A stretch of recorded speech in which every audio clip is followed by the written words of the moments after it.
بسم اللہ الرحمن الرحیم۔ محترم ناظرین، آج میں آپ کو جنگ بدر کا واقعہ بتاؤں گی۔ میری آپ سے گزارش ہے اس واقعے کو پورا ضرور سنیں۔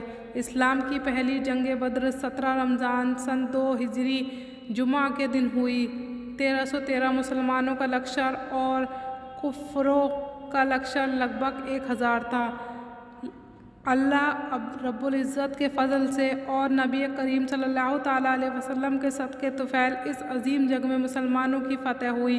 بدر مدینہ ایک منورہ سے تقریباً 80 میل کے فاصلے پر ایک گاؤں کا نام ہے، جہاں زمانہ جاہلیت میں سالانہ میلہ لگتا تھا، جہاں ایک کنواں بھی تھا۔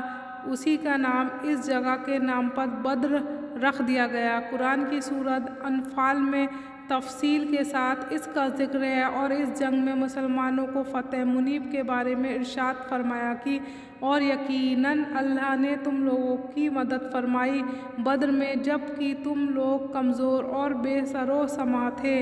سورہ آل عمران آیت نمبر 123۔ اس میں 70 کفار جہنم نصیب ہوئے اور 70 کے لگ بھگ پکڑے گئے اور باقی میدان چھوڑ کر بھاگ گئے۔ کل 14 صحابہ رضی اللہ عنہ شہید ہوئے۔ کفاروں پہ اتنا خوف طاری تھا کہ جیسے 1000 ہو کر بھی 1313 مسلمانوں سے خوف کھا رہے تھے، اور صحابہ اکرام کو یہ یقین تھا کہ میرے نبی کریم صلی اللہ تعالیٰ علیہ وسلم کی دعا خالی نہیں جا سکتی۔ حضور صلی اللہ تعالیٰ علیہ وسلم نے تو ایک دن پہلے ہی فرما دیا تھا کہ کل کون کون کافر کہاں مرا پڑا ہوگا۔ بالکل وہی ہوا۔ جس جگہوں کی حضور نے نشاندہی فرمائی وہ کافر اسی جگہ پر ہی مرا، ایک انچ بھی ادھر ادھر نہیں خسک پایا۔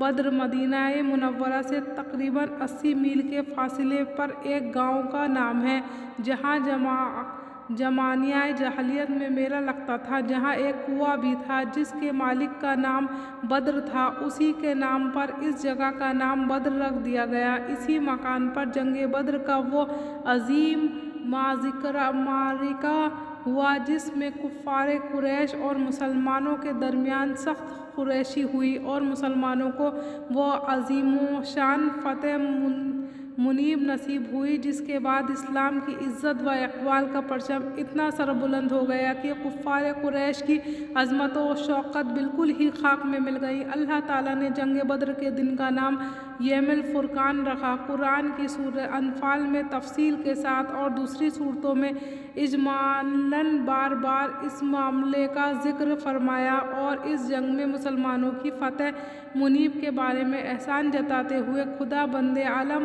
نے قرآن مجید میں ارشاد فرمایا ہے کہ القرآن اور یقیناً خدا بند تعالیٰ نے تم لوگوں کی مدد فرمائی بدر میں جب کہ تم لوگ کمزور اور بے سہارا سامان تھے، اور تم لوگ اللہ سے ڈرتے رہو تاکہ تم لوگ شکر گزار ہو جاؤ۔ حضور صلی اللہ تعالیٰ علیہ وسلم نے اب بدر میں نزول فرمایا تو ایسی جگہ پڑاؤ ڈالا کہ جہاں نہ کوئی کنواں تھا، نہ کوئی چشمہ، اور نہ وہاں کی زمین اتنی ریتیلی تھی کہ گھوڑوں کے پاؤں زمین میں دھستے تھے۔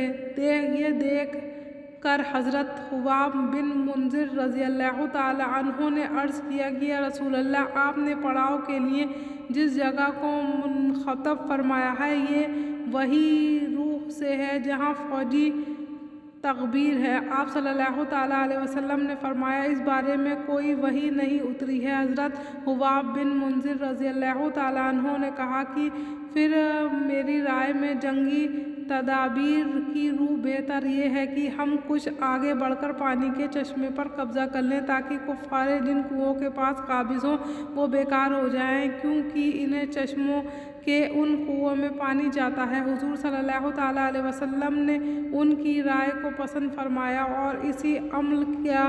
خدا کی عظیم شان کی بارش بھی ہو گئی جس سے میدان کی گرد اور ریت جم گئی، جس پر مسلمانوں کے لیے چلنا پھرنا آسان ہو گیا، اور کفار کی زمین پر کیچڑ ہو گئی جس سے ان کو چلنے پھرنے میں دشواری ہو گئی، اور مسلمان نے بارش کا پانی روک کر جا بجا حوض بنا لیا تاکہ یہ پانی غسل اور وضو کے کام آئے۔ اسی احسان کو خدا بند عالم نے قرآن میں اس طرح بیان فرمایا ہے کہ القرآن اور خدا نے آسمان سے پانی برسا دیا تاکہ وہ تم لوگوں کو پاک کرے۔